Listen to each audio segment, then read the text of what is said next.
gusto. Wala ginawa yung iba. Diba? Karamihan bumalimbing at yung ibang kakampi hindi nagpakita. Diba? Kaya nga masabi ko sa inyo, doon sa listahan ng mga nagpapakilalang Duterte party list, nakita ko 10. Meron akong kilalang dalawa dyan, kurakot, hindi ko na lang babanggitin. Tapos nagpapakilala sila, Duterte kami. Yung ibang party list dyan na bago, baka pag kayo binigyan ng pera, proyekto, daang milyon, balimbing rin kayo agad, ha? Kami, Duterte party list na patunayan ninyo. Ninong namin ang presidente ng Pilipinas, ninong namin ang speaker. Pwede kaming lumapit para sa mas malaking pondo, kahit bilyon-bilyon pa yan. Kahit piso, hindi kami tumanggap. Ganun yung aming paninindigan para kay Rodrigo Duterte at kay Sara Duterte. Kaya sana naman po, makita ninyo yung paninindigan na yun. Paninindigan naman kayo sa Lunes para sa nanindigan. Diba? Ba't kayo tataya doon sa iba na hindi po kayo sigurado, nagpapakilala lang ng Duterte sila. Pero baka pag nakaupo sila, pag inalok ng napakaraming bultong-bultong pondo at pera, wala na naman. Bakit?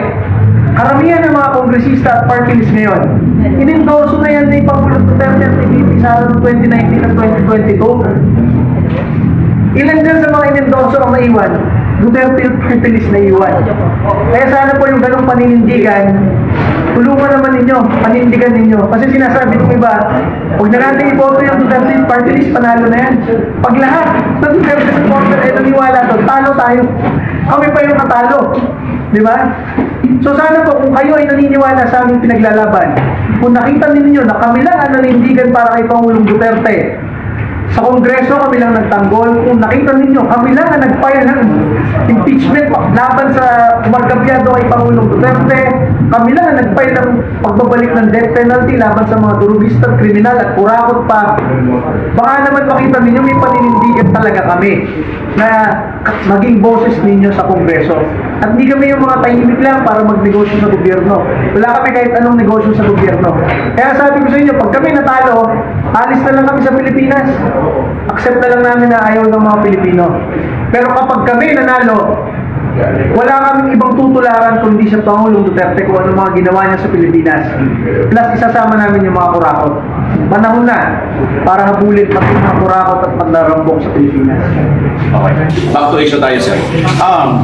Gaano kayo kalakas ang paniniwala na itong i-final ninyo ngayon ay napakalakas ng ebidensya at impeach talaga or may impeach talaga dito sa Pilipinas? Yan, hindi natin kaya i-assume, ha? Kasi impeachment is a numbers game. Diba? Yung numbers na yun, dwindle pa pag kakabigay ng pondo proyekto. Pero tayo, bilang boses ninyo sa Kongreso, hindi naman pwede na magsasalita lang tayo kung sa tingin natin panalo tayo eh. Kung kayo merong hinaing, kung merong nag-argabyado sa inyo, di ba? Meron ng party list nagpapakilala. Ano yun? Kakampi ng mga inaapi. Inaapi na nga si Pangulong Duterte sa milyong-milyong Pilipino. Nasaan yung nagpapakilala yun? Meron mga party list nagpapakilala. Party list sila ng mga OFW. Nagrarally na nga daang libong mga OFW, di pa rin kayo nagsasalita. Di ba? Yan ang problema dyan. Ang daming nagpapakilala na sila para sa inyo kami. Patulad na yung mga sinasabi ko, may ibang Duterte party list doon. 10 yan eh. Yung iba kaibigan ko, okay yan. Pero meron talagang dalawa dyan. Alam ko, kurakot. Nagpapakilala ng Duterte rin kami. Sabi ko, ayoko na lang yung banggitin dahil ayoko manira. Pero ang sasabihin na lang natin sa mga Duterte supporter, sana mo iboto nyo Duterte party list, manindigan tayo sa tunay na naninindigan. Pangalawa, kilatisin niya iba pang politiko. Hindi dahil sinabi nila, yun na yun. Diba? Alam nyo, ang currency para sa pagboto ng leaders ng bansa ay yung kung iboboto nyo ay may matapang o may paninindigan. Bakit? Kung hindi yun ang panuntunan ninyo, karamihan siya bumabalimbing lang sa pera. Hindi pala karamihan, almost 95% of them, alokay ng pondo, tahimik na yan. Diba? Ang iboto ninyo, yung tunay na naninindigan para sa inyo, tunay na lumalaban para sa inyo, tunay na nagiging boses ng taong bayan sa ating Kongreso at sa ating gobyerno. Number 5 po, Duterte yung party list. Maraming salamat po. Last na lang, sir. Last na. Nice na lang. status po ninyo, yung kaso po ninyo para once and for all, alam po nilang mga buboto sa inyo kung ano po talaga. Yung status po ninyo sa kaso ninyo, mismo kasi kinasuhan ko kayo, nabanggit ko kanina yung sa NBI, at yung disqualification case, gaano ba ito makakamit ko sa inyo? Sige.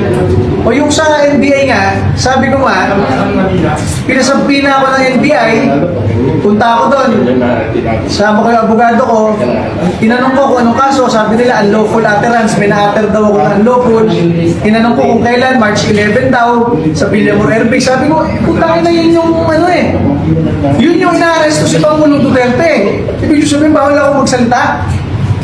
So sabi ko, alam nyo, ganyan lang pala iniintindi nyo, National Bureau of Investigation.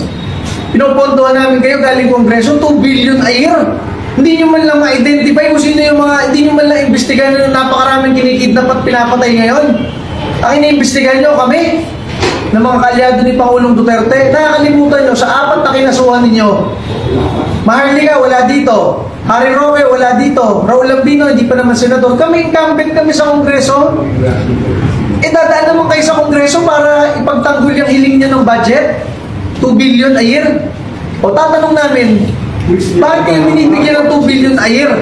Kung nga iniimbestigahan nyo lang pala mga ganyan, unlawful utterance, parang nagchichismisan lang magkabarangay. Hindi nyo man lang imbestigahan yung mga heinous crime, kidnapping, at sabi ng Chinese community, Filipino-Chinese community, pang 12 na yon na kinidnap yung kaya lang sila nagsalita kasi pagkabayad ng 200 million ransom, ibig sabihin hindi nyo iniimbestigahan yung mga nangyayari ngayon. Yung 11 na nagbayad, nakidnap sila, ganun na lang ba? Ang iimbestigahan ninyo, puro kung ano lang iutos sa inyo. Ay, imbestigahan namin kayo sa Kongreso, bakit ganyan ang pagkaka-imbestigahan nyo sa mga nangyayaring krimen sa bansa. Paliwanag nyo kung bakit yung inyong 2 billion di dapat gawing 100 million na lang. Okay. Maraming salamat sa Thank you. Thank you.